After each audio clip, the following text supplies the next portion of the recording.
Great. Good evening and welcome to our live webinar on how we handle copyright infringement and plagiarism at Tes. I'm Michael Shaw, I'm Director of Tes Resources, and over the next half hour I'm going to be answering some of the tricky questions we've had in recent weeks from our users both and also people on Twitter. We also had an excellent blog at the weekend written by a group of mainly English teachers containing many points that we probably need to respond to, and I'll get through as many of those as possible today too. I'm joined by my colleague Annie, who's on the other side of the camera, and she's going to be adding questions onto the form as they come through. You can write them over here, hopefully on YouTube. There is a comment space where you can add your comments, so do put them there. And we will try and answer those as well. Anyway, before I get into the questions and points that we have, I think I'd first start by saying that I, along with my whole team, have a huge amount of sympathy for anyone who has been affected by having their work copied and placed on Tes. I'm a former writer. I've had experience myself of having work used without attribution. My entire team on the content side are all former teachers, and this is something we do not want to see happening on the site, and we want to respond to it as quickly as we can. All that said, I would stress that in context, we get relatively few of these cases through each week that we see. I shared these figures last week. We have over 4 million downloads on a typical week in 2019. In a typical week, we'd also get about 17 contacts to customer services related to copyright or plagiarism. And of those 15, the majority were about copyright. So it'd be about cases of teachers using images without the right permission, or using, say, part of a diagram from someone else's work, or even the wrong kind of typeface. Only 2 would be related to what we classify as plagiarism. So those are cases where someone has taken a larger piece of someone's work and passed it off wholly as their own. If you do see any cases on the site of people with material that you think does not belong to them, or they've uploaded improperly, please click the report a resource button underneath. Anyway, on to the first comment or question that's come through. So I shall now check the list. And yes, the first one I can see is quite a broad one, which is Tes does nothing about people copying each other's work. And we have a few comments also from one of the blogs at the weekend that said, plagiarism and copyright violation is not being taken seriously by Tes Resources, and that Tes has refused to take further steps to prevent these incidents. We do take these incidents incredibly seriously, and we have done a lot about this over the last year. Some of these measures I've talked about before. So we introduced our Author Academy on the site, giving users and teachers guidance on the best ways of avoiding copyright infringements and ensuring all their material is correctly licensed. We added the author code to the site, so already owners or the users have to sign up to our terms and conditions, but they also have to tick a box which says they only upload original resources they've created themselves, featuring material that is either their own or correctly licensed. We've changed our entire process around reporting resources and tracking what happens to those cases, and we've been much tougher with the people we've caught copying others' material, with far more frequent bans from the site. The biggest change we made last year was actually all about our royalty rates. I and others have been doing interviews with some of the teachers we found who'd copied material on the site. And one of the things we unearthed was that they were doing it often because they were trying to upload lots of resources at the same time. So we removed the incentive we previously had for authors to upload lots of material, and we replaced it with a wholly new system instead. And this was actually very controversial and a major change that took several months. So those are just some of the things we've done. And when we do get cases coming through, the majority we deal with within 48 hours. But there is a lot more we would like to do. I summarised a bit of this in a blog last week, but the 2 big changes we've got coming up at the moment. The first is that we're introducing photo ID collection for all paid authors on the site. We'll be sending out emails to all our Tes authors in the next few weeks about this. This is part of a bigger change we're making around our payment systems. And then the other change we've made is to do with a thing we call digital fingerprinting. So this is an approach where we can automatically test and see if certain files match certain other files. It's quite crude at the moment, but we have already banned some teachers from the site fairly instantly, and we'll be doing much more on that in the coming months and years, hopefully, as well. So those are some of the answers. I'll look down and see what the second question that's come through is. Okay, what we've got is, why is the onus on the victim of theft to report and prove the theft? So why is the onus on those who've actually created the material to prove that they've created it? And the short answer on that one is, until we investigate, we don't really know that they are the victim. We act from a stance that we assume they are. We don't really know until we've checked. I can understand why people are quite cynical about some of the checks that we have on our authors, but they have to jump through a few hoops. They have to set up an account, they have to provide details about themselves. If they're a paid author, they have to provide some bank account information. In our new system, they'll have to go even further with photo ID. And the idea that we shouldn't trust them, but we should trust the first person who sends us an email or contacts us on Twitter without any proof, well, we can't really go along with that. Partly because we do get cases where we have got conflicts of ownership, where people submit false reports. And we sometimes get cases of teachers reporting resources where there's quite a dubious echo of another teacher's resource. It might be about a completely different book, and we really need to look in each case and prove that.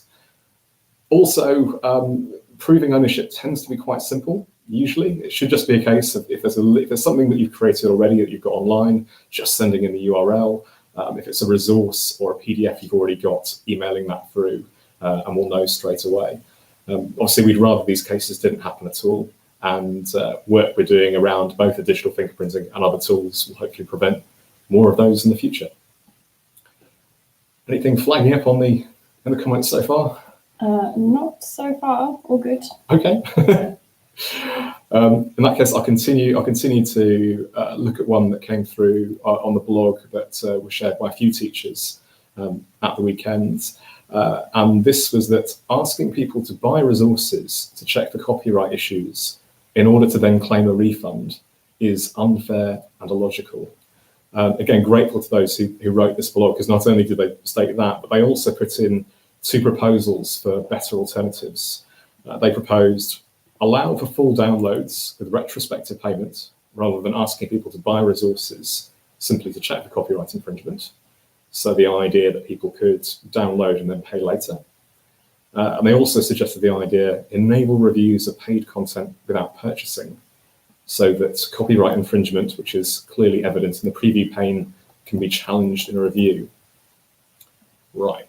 On that second one, I'm afraid we can't do that. We're not going to enable people to review without purchasing or downloading. If we did, we'd end up in the same situation that some other sites like TripAdvisor have done, where you can have reviews that are by the uploader or reviews from people who haven't even seen the resource at all. That said, we do believe that we really appreciate the bad ratings as much as the good ones. They really help teachers see which the best resources are for them. But in cases like this, we would rather not have a resource with a 1-star review on it on the site. We'd rather have a resource taken off the site altogether. So the absolute best thing to do in a case like that is to click the please report a resource button. On the second point about the retrospective payments, it sounds like a good idea on the surface, but again, there's quite a big can of worms with it, particularly when it comes to the other transactions we do. And again, if you've got a strong suspicion of plagiarism, you should just report it immediately rather than going through that whole process. I think in the past couple of weeks, when I've had some queries about this, I've been prone to say, oh, you can buy the resource and then just use the money back guarantee. But I think from the blog we've received, it's clear that that isn't a good enough answer. And we really do need to come up with a better way for those who've got a suspicion that a larger set of work is based on theirs to see it without having to pay up front. And we will be exploring better methods around that in the coming weeks. And I'll update all of those who shared the blog as soon as we've got more news on that. But again, thank you for those. Right, on to the next one. No, thumbs up. It's all quite external. It's just things that landed before we started this. We've got one here that we've had in different variants from a few teachers, including James Theobald. And this is, why is Tes Resources adding to teachers' workloads by making them police the site? Up front, I'd say we're not making anyone police anything. And on the workload issue, We poll hundreds of teachers on the site every week, and overwhelmingly, when we ask them if they'd recommend Tes Resources to other teachers, they give us a 9 out of 10 or a 10 out of 10. When we ask them why, they say it's because it saves them time. They can find material that they trust already and use. They're not having to reinvent the wheel. For them, it hugely reduces their workload. But I recognise that this question isn't about that group of teachers, the majority who are the downloaders. This is specifically about teachers who've either had the experience of material being copied on the site or who are worried it might happen in future.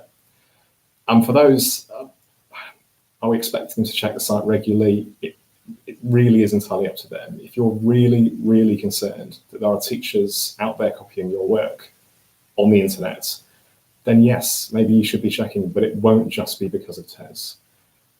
We found in the cases where we've interviewed people who've copied material of other teachers that they're already sharing it within their schools, on BLEs, by private groups, and so on. So if you are concerned that is happening more widely, do check for it.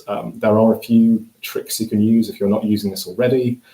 These include putting in things like serial numbers in white on documents and then doing Google searches. You can also set up Google Alerts and have other systems for that. Again, we'd rather it didn't happen on our site at all, but the positive about Tes Resources is it's open and public and searchable in ways that lots of other sites really aren't. Okay, on to the next one.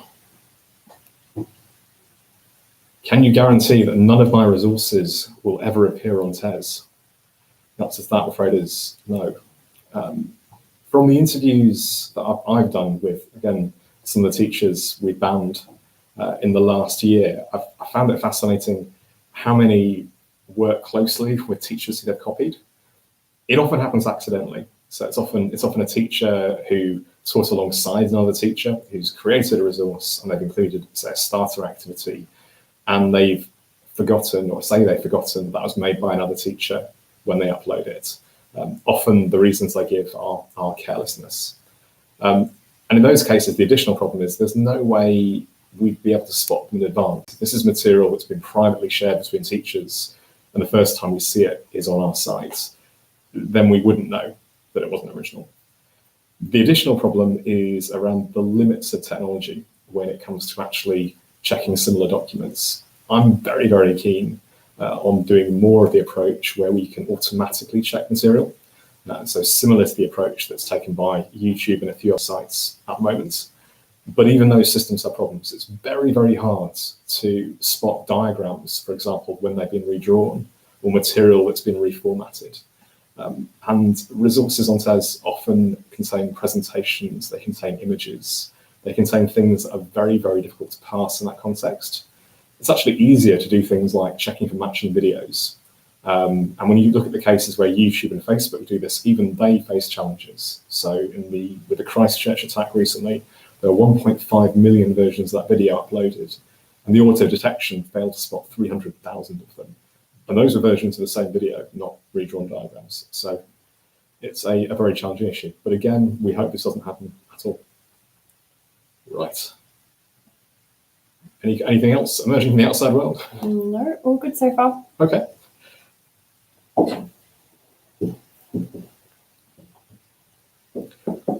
In that case, the next question we've got is one that comes up quite a bit in our online polls as well. I mentioned before that we poll teachers every day. We get hundreds of responses each week. And again, most give either a 9 out of 10 or a 10 out of 10. But among those who give below a 6, the answer they give most often is the criticism that the entire site should be free. So why can't Tes make the site free again? And in the blog that was shared at the weekend, there was the goal put in there that Tes should have a long-term aim to demonetize the site and subsidize it to enable an entirely free sharing platform for those working in education. Now, I absolutely do get the desire around promoting free education. The free sharing on Tes is my key reason for working on Tes Resources. I'm extremely proud of all the work we do enabling that, the fact that 95% of downloads each day are free, the partnerships we do around the world with different organizations. A few years ago, I was involved in setting up a free refugee education hub that I bang on about at every opportunity. But what I've also realised is that none of these free projects would continue if the site couldn't continue.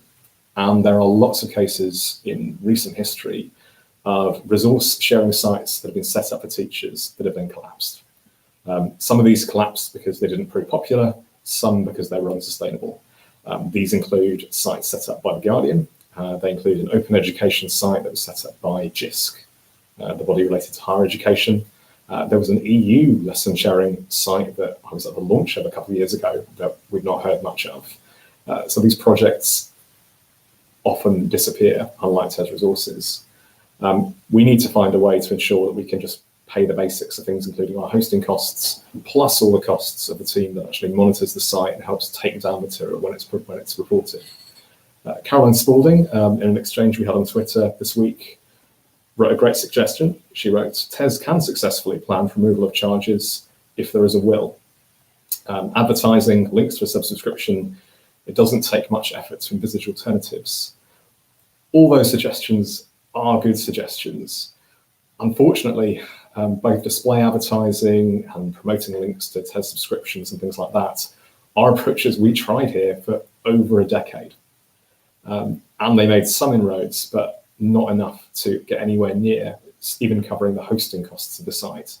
And I'll try not to bore everyone by talking about hosting costs, but it is different from if an individual is sharing on, say, a Google Drive or something like that. As an organisation, we don't get our hosting costs for free. The model of letting teachers sell to each other was also one that actually was put to us by teachers. We had several teachers contact us when the site was entirely free, requesting the ability to do that, including some excellent teachers like Ross McGill, Teacher Toolkit, who's blogged about that whole experience. And the system we have at the moment results in the fact that teachers are the ones who end up with most of the revenue, which is better than many other systems, in my view. Yeah, looking around to my colleagues, if anything else has landed. No, all completely quiet. I'm sure they'd be waving if there wasn't. Okay, so the next one is teachers should always share their resources for free. And this is a bigger ideological question. I think if you believe that teachers should always do everything that they pass on to other teachers for free, then you might want to question educators who are selling books for 16 quid and 17 quid on Amazon. I get that it's a difference. I get that there is a difference between teachers who do that and teachers who can upload teaching resources. Again, as Caroline wrote in one of her messages, selling resources made from own classes is ethically dodgy, as school wages pay for me to do that planning. But the resources on Tes aren't, or at least the resources on Tes that are successful, the ones that actually sell, aren't usually simply replicas of something a teacher has made for their school. Usually they will add a lot more material to it, or they will utterly rework it. We get questions from our authors about what they should do on that subject, and our advice to them always is, if they have any doubt, they should ask their head teacher if they're planning to use material they've made at their school. Our experience is often school leaders will say yes. Indeed, we know school leaders who are proud of the fact they have teachers who create material that's been downloaded and used by teachers all over the world. We also have authors who work full-time now making material for the site, and those who it is a part of basically a portfolio income as a teacher. These are often experienced teachers who are kind of high on the pay scale, haven't been able to get other jobs, and are then working to supply teaching and then supplementing that by creating new resources. And they're finding that an important part of their incomes, and we want to support them. Also, I think if you think traditional publishers have never printed anything that hasn't been tested out in a school first or developed by teachers in a school, you may want to have a word with them about that as well. Right, checking to see other things that have come through. We have one from the Tes community forums. This is from Chris Gregg 30 on the photo ID. So this is the thing I mentioned earlier on about all our authors with paid content having to upload photo ID. And he says he's interested to see how this complies with GDPR. It does. It's for financial compliance reasons. So we have checked that, and that one's okay. And then we've got the next question, which is, teachers should share through Dropboxes instead. Teachers should share really in whatever way they prefer. I would argue that the best way for teachers to share is via Tes. I think especially if you're concerned about copyright infringement or plagiarism, it makes more sense to be uploading material and sharing material in a space that is public, rather than in a multiplicity of private spaces that are less searchable. The other reason is that if you believe in open sharing, then you should be sharing in a place where, for a starter, we have Creative Commons licenses for all material that is uploaded. You can pick which Creative Commons license you prefer, depending on the kind of attribution or the kind of reuse that you want. And the work you create will have huge reach globally.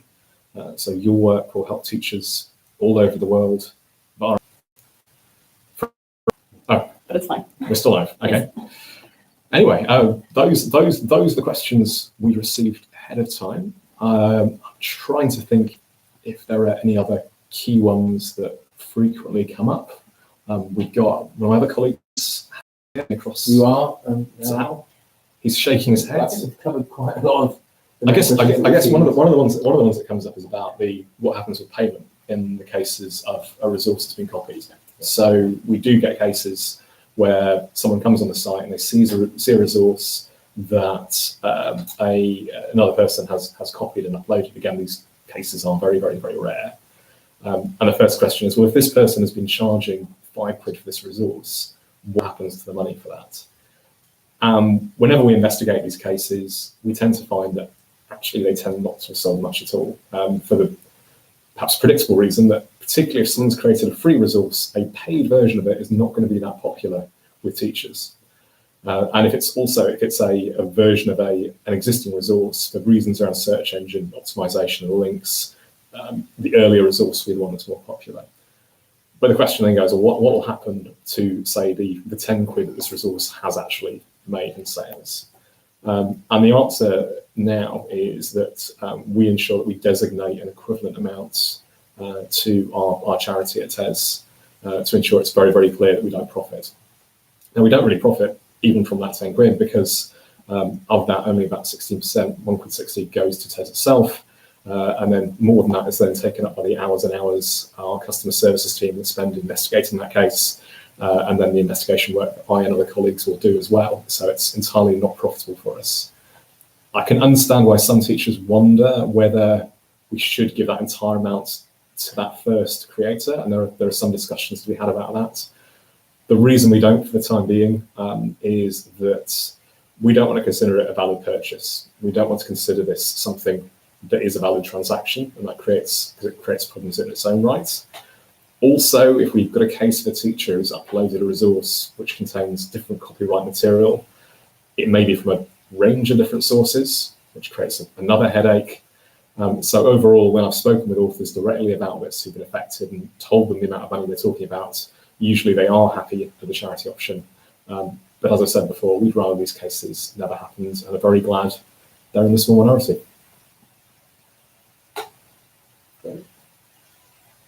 So completely quiet on YouTube. Very quiet. And nothing on Twitter on this as well. No, just lead practitioner is reminding everyone that we're talking now. So yeah, if you've got questions, we're here. Yeah. I think that's another thing to say. A few of these aspects will be following up. If you've got any further questions at all, the best place to put them is in the Tes author forum or community. There's a thread there. My team here monitor that, and we'll check that, and we'll reply to questions you put on there as well. Especially if you think there are any questions you've asked previously that I failed to address today. As also mentioned, I think the blogs and messages we've had in recent weeks do raise areas where we need to do more work. We'll absolutely be providing more updates on those as we go along. And we thank all the teachers who've fed back to us on this. We really are listening to what you're saying about this, and we will carry on listening. And on that, good night. Bye, everyone.